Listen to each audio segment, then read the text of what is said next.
If you have any questions about video, please put them in the chat. I am able to see the chat here, and I will be happy to answer your questions. So until some questions come in, I will share what I get asked about most often is how to be comfortable on camera. People are nervous on camera. They're afraid to be on camera.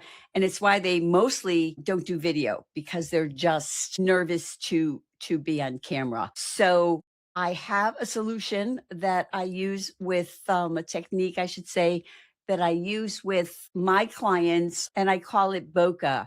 But before I get into that, I want to mention that I was just talking to someone who was a former radio personality in California, and he was talking about how he works with clients today to have them be more comfortable doing interviews and speaking.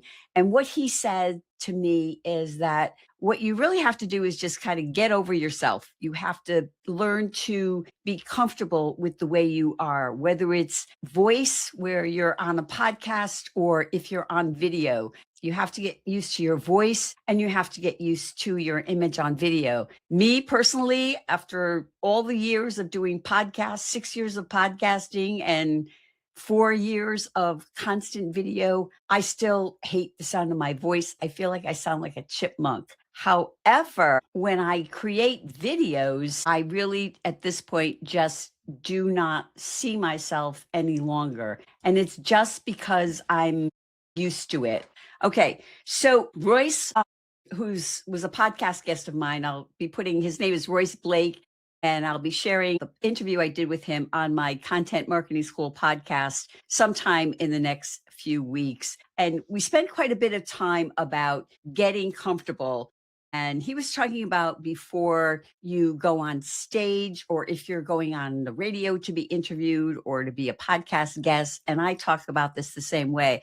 And his strategy was to exercise. So he says when he goes to an event and he sees the speaker standing on the side going through their note cards, that they're really wasting time. And what they should be doing is getting some exercise to sort of calm down the adrenaline that people get before they're about to speak at an event. And I do that my own way. Is before I'm going to do a live like this one right now, or if I'm interviewing a guest for my podcast or speaking on stage, which I love to do, is I dance around. So I play loud music and I dance around, which is kind of what Royce was telling me, that getting exercise helps to bring that adrenaline down that we all get before we speak, go on video, go on a podcast.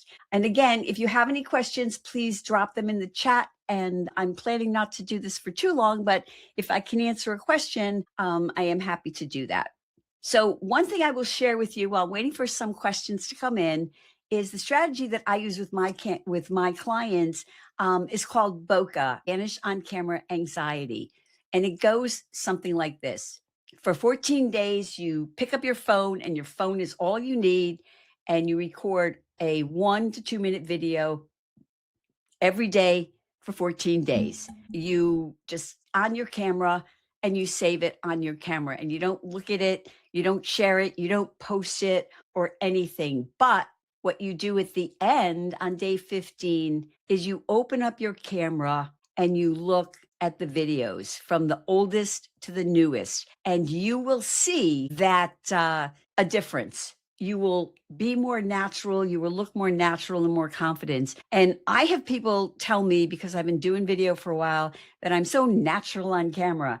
And the truth is, I'm really not. Nobody turns on the camera and is comfortable on camera and looks natural on camera immediately. It's just not possible. It takes time, and it's just doing it over and over and over again. And particularly if you're nervous to be on camera, once you start doing it, it doesn't become like this thing that I have to do. I have to make a video. I know for social media, I have to create at least one video a week. It just becomes something you do. I create video. I think of myself, I've been podcasting for years, and I am a podcaster. That's part of who I am. And I'm also a content creator. And so that's something to think about if you are nervous on camera. So another thing that I get asked a lot from people that are sort of newbies on video, they want to get started and they spend a lot of time planning the equipment. What equipment do I need? Oh, I have my camera. And what about lights? And then what else should I get? And I have to plan my studio. And that is all, just a waste of time. For a lot of us, thinking and planning is just what we call procrastinating. So I will tell you, I started with just my phone. I just talked into my phone. And that's how I got started using video, doing it consistently. Back in 2020, 5 years ago, when I first started doing video, lavaliers, wireless lavaliers particularly, were expensive. But today, they're really, really not. You can get an inexpensive set of wireless lavaliers for like under $30. And the first thing that you should invest in is a wireless lavalier. It will improve the quality of your videos immediately. And then maybe think about getting a light. Now, I have lights that are on right now. I don't have a fancy studio. This is just my home office. But the area where I live is it's sort of where our house is situated. It's kind of dark in the afternoon. And so it's helpful to use lights. But natural light is the very, very best light that you can get. So standing in front of a window while recording your videos on your phone is the best way and easiest way to start. And I want to also mention that even if you're not planning on doing social media videos or live videos, today, being a guest on somebody's podcast is it's a really big thing. It expands your reach. You get on the podcast where your target audience is listening, and it can lead to clients. It can help you get comfortable interviewing and all those other good things. You get to also meet interesting people and learn from them as well.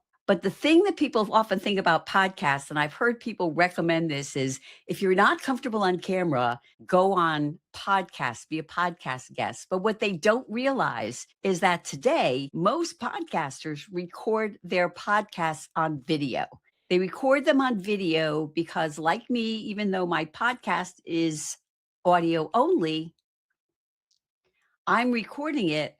I record it on video, whether it's a solo episode or an episode with a guest, because I am able to use the video to upload it on YouTube, to share with my guest, and even to create clips to both share on social media, saves time creating content, and also to promote the show. It's very helpful if you have a show with a guest and you share a 30-second clip of the show to promote the podcast episode and have people go and listen to it on the podcast. So we are just about hitting the 12-minute mark. And since I'm not getting any questions from the audience, I am going to take the opportunity now to sign off. Thanks to everyone who did join.